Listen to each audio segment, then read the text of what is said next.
আমরা আনুষ্ঠানিকভাবে সবার আগে বাংলাদেশ উইথ তারেক রহমান শীর্ষক একটি পডকাস্ট আজকে থেকে শুরু করতে যাচ্ছি।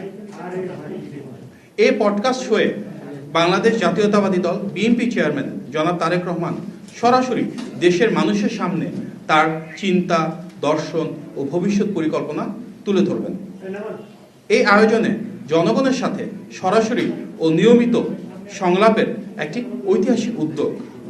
এই পডকাস্ট কেবল একমুখী বক্তব্যই নয়, বরং এটি সাধারণ মানুষের কথা শোনা, তাদের অভিজ্ঞতা ও প্রত্যাশাকে অনুধাবন করা এবং বাস্তবতার আলোকে দেশ পরিচালনার পরিকল্পনা তুলে ধরার সমন্বিত উদ্যোগ। প্রিয় সাংবাদিক ভাই ও বোনেরা, বাংলাদেশ আজ একটি গুরুত্বপূর্ণ সময় অতিক্রম করছে।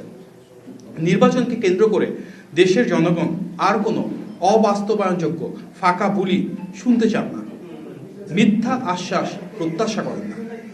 তারা চান স্পষ্ট অঙ্গীকার, বাস্তব পরিকল্পনা এবং একটি অভিজ্ঞ ও বিশ্বাসযোগ্য নেতৃত্ব।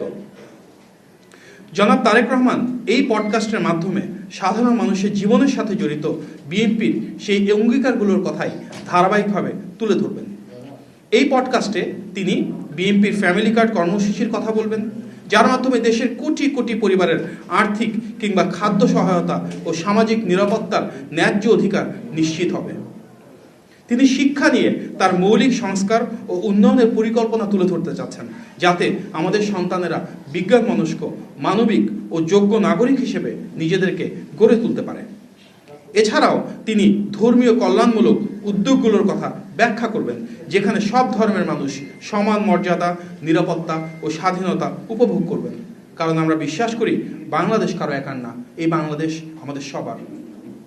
এই পডকাস্টের মাধ্যমে জনাব তারেক রহমান পরিবেশ রক্ষায় নদী, খাল খনন ও পুনঃখনন সহ পানি ও বর্জ্য ব্যবস্থাপনা নিয়ে তার পরিকল্পনার কথা বলবেন। টেকসই উন্নয়ন নিশ্চিত করতে কিভাবে আমরা একটি সবুজ বাংলাদেশ নিশ্চিত করব, সেসব বিষয়েও তিনি আলোকপাত করবেন।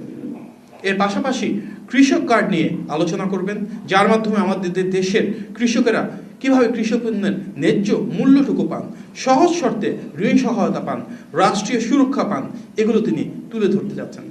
এছাড়াও জনাব তারেক রহমান বিশেষভাবে তার ক্রীড়া ও যুব উন্নয়ন পরিকল্পনাসমূহ জাতির সামনে উপস্থাপন করবেন। কারণ আমরা বিশ্বাস করি তরুণরাই এই বাংলাদেশের শক্তি, তরুণরাই এই বাংলাদেশের সম্ভাবনা, তরুণরাই এই বাংলাদেশের আগামীর ভবিষ্যৎ। সবার আগে বাংলাদেশ শুধুই নির্বাচনী প্রচারণা সম্পর্কিত কোনো উদ্যোগ নয়, বিএনপির রাজনীতি, বিএনপির অঙ্গীকার। আমরা এই দর্শন যে আলোকিত করছি তার কেন্দ্রে আছে দেশ এবং দেশের মানুষের মর্যাদা ও অধিকার প্রতিষ্ঠা। আমরা বিশ্বাস করি এই উদ্যোগ রাজনীতি ও জনগণের মধ্যে যে দূরত্ব সেটা কমাবে এবং একটি সুস্থ ও গণতান্ত্রিক আলোচনার পরিবেশ তৈরি করবে। আমরা মনে করি সব কিছুর আগে বাংলাদেশ, মানুষের আগে কোনো কিছুই নয়। আর সেই বাংলাদেশের কথাই উঠে আসবে সবার আগে বাংলাদেশ উইথ তারেক রহমান এই পডকাস্টের মাধ্যমে।